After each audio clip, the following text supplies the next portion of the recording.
इस वक्त हमारे सामने दीवाने फरीद बित्तहकीक से काफ़ी नंबर 207 सामने है और इसके मिसरे 26 हैं और अल्फाज इसके 112 हैं। राग इसका भैरवी है।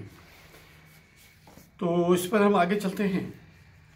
दिलियां ते दीदा सोहा तेरे तेरे, हरदम वसे प्या तू सारे नेड़े। ए महबूब, ए खूबरू महबूब, वो हमारा दिल है या हमारी नज़रें हैं, निगाहें हैं, आँखें हैं, ये तो आप ही के डेरे हैं।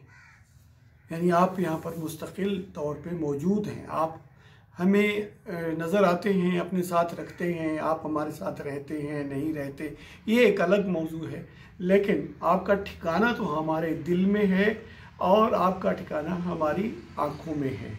हरदम वसे प्या तू सारे नेड़े, एक तमन्ना का इजहार है कि हमा वक्त ऐसा हो कि आप हमा वक्त आप हमारे नज़दीक, हमारे करीब, हमारे बिल्कुल ही करीब आप बसें, वक्त गुजारें, ज़िंदगी गुजारें हमारे साथ, हमारे पास। और सेंगियाँ सरतियाँ हक हमसाए, गिलड़े करन विखोहे, वो सेंगियाँ यानी हम उम्र जो हैं, सरतियाँ जो मेरे साथ वाली हैं और हक हमसाए जो भी है इधर उधर के, गिलड़े करन विखोहे।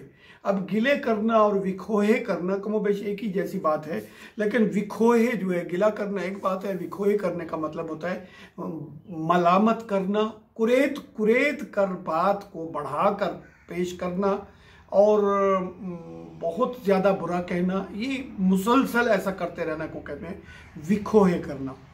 और नाज माँ प्यू वीरण भेड़ बने जहाँ जुड़ जुड़ लावण झेड़े, वो माँ है, बाप है, भाई है, बहनें हैं, भांजियाँ हैं, वो तो जुड़ जुड़ कर मेरे साथ झगड़ा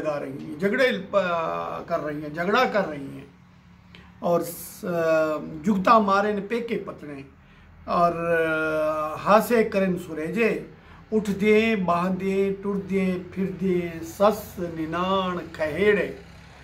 जुगत होती है जू मानी बात करना और जिससे मकसद कोई ऐब निकालना, नक्स निकालना, चोट करना होता है उससे। वो जुगता मारते हैं मुझे कौन? पेके पतड़े।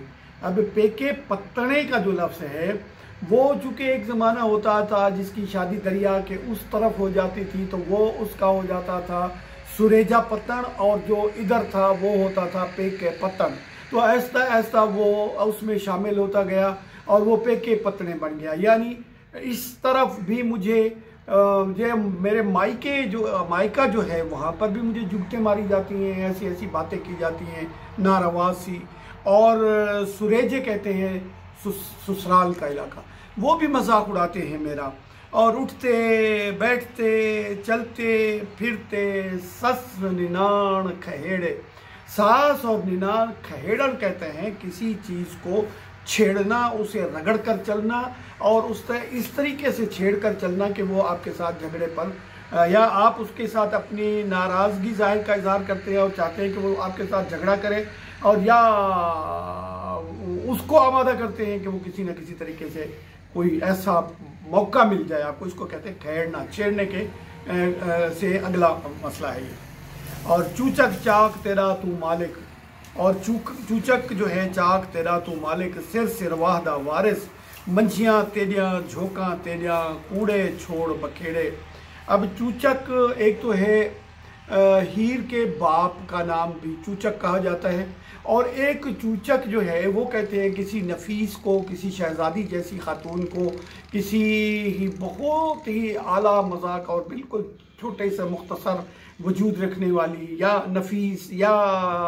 नफीस मिजाज जो भी कह लें आप उसके, कि वो चूचक जो है। अब यहाँ पर चाक टेढ़ा है, अगर यहाँ पर टेढ़ी हो तो ज़्यादा मुनासिब था, लेकिन हम चूँकि इस वक्त हमारे सामने कलमी नुस्खा जात नहीं है तो अगर यहाँ पर टेढ़ी हो तो वो यहाँ पर ज़्यादा फिट आता है। अगर ये यहाँ टेढ़ा है तो इसका मतलब है कि मैं भी और मेरा बाप भी, मेरे सरवा जो भी मेरी पनाहगाह है, जो कुछ भी है वो सारा आप ही वारिस हैं यहाँ पर। और मंझियाँ तेरियाँ झोंका तेरियाँ, कूड़े छोड़ बखेड़े, ये भैंसें भी तेरी, ये ठिकाने भी तेरे, और मुफ्त के क्या झगड़े लगाए हुए हैं आपने। और आगे के शेर है कि कौन है काजी रिश्वत राजी, कौन सियाल ते खेड़े, बाज खुदा दे झगड़े झेड़े, सादे कौन न बेड़े। और कौन है ये काजी जिसने ज़बरदस्ती का एक निकाह पढ़ा दिया है, जिसने मेरी रजामंदी नहीं ली। अब ये बाहर एक ऊपर की परत है जिस पर हम बात कर रहे हैं, इसके पसे पर्दा क्या है इसका हमें इल्म नहीं है। और बाज खुदा दे झगड़े झेड़े, सादे कौन न बेड़े। और खुदा के बगैर हमारे ये झगड़े झेड़े कौन कर सकते हैं। ये इस काजी का क्या है, इसने तो रिश्वत लेके उसके हक में फैसला कर दिया। और कौन है ये ज़बरदस्त का ये फैसला करने वाला। और डूडी हैं दे नाहक दावे, औड़क नाहक थी दे। ये 2 दिन के नाहक के दावे हैं और बिल आखिर ये नाहक ही साबित होंगे। रांझण ते मैं हस रस वससूं, सड़सड़ मरसन खेड़े।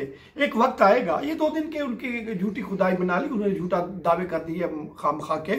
और मैं और रांझन जो है हस रस एक दूसरे के साथ हम बसते रहेंगे, गुजारेंगे, वक्त गुजरेगा हमारा एक दूसरे के साथ। और सड़ मरसन खेड़े, सड़ मरसन खेड़े। और आखिरी बंद की तरफ हम आते हैं। जो लेख मथे दे आहन, आखिर वह मिले उसे। जो भी हमारे मुकद्दर में लिखा गया था, हमारे मस्तक में, माथे में जो कुछ भी लिख दिया गया था, यानी नसीब और किस्मत में जो कुछ भी लिख दिया गया था, वो कलम आखिर जो चल गई वो हमें मिलनी है। जिंदड़ी छुटन फरीद है मुश्किल, वेड़ा इश्क अवेड़े। अब इससे जान छुड़ाना फरीद बहुत मुश्किल है। एक अवेड़ा इश्क है जिसने हमें लपेट रहा है। अवेड़ा कहते हैं वो जो किसी की ना माने और अपनी मनमर्जी करे और अपना ही हुक्म चलाए। हम तो एक ऐसे इश्क के हाथ में और उस बस में आ गए हैं कि इसने अपनी ही करनी है, हमारी तो कोई बात माननी नहीं है।